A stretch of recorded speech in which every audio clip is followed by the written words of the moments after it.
Jesus makes you smell good.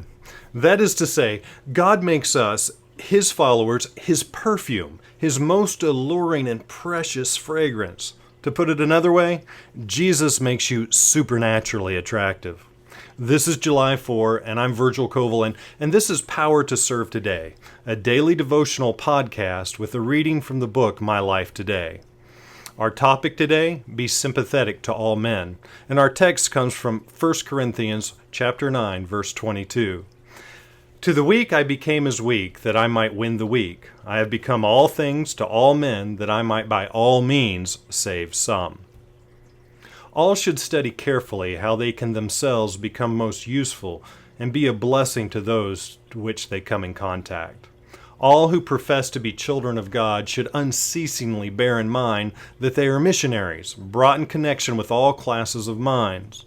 There will be men who are untrue in their dealings with their fellow men. There will be aristocrats, the vain, the proud, the frivolous, the independent, the complaining, the desponding, the discouraged, the fanatical, the egotistical, the timid, and the sensitive ones, the elevated in mind and the courteous in manner, the dissipated, the uncourteous, and the superficial.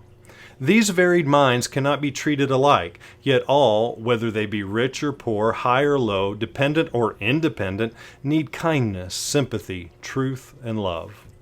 By social contact and interaction, our minds should receive polish and refinement. We are dependent upon one another, closely bound together by the ties of human brotherhood. It is through the social relations that Christianity comes in contact with the world. Every man and woman who has tasted of the love of Christ and has received into the heart the divine illumination is required of God to shed light on the pathway of those who are unacquainted with this better way.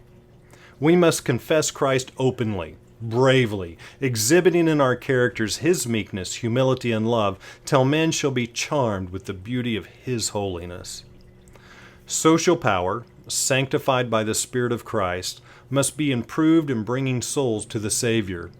We are to have Christ in us as a wellspring of water, springing up into everlasting life, refreshing all who come in contact with us. Our promise today comes from 2 Corinthians chapter 2, verse 15. For we are to God the fragrance of Christ among those who are being saved and among those who are perishing.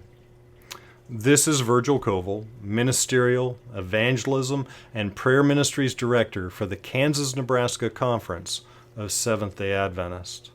And today, as we end, I'm inviting you to ask Jesus just now to make you a beautiful and attractive, could we say a good-smelling Christian, so that others might long to follow Him also.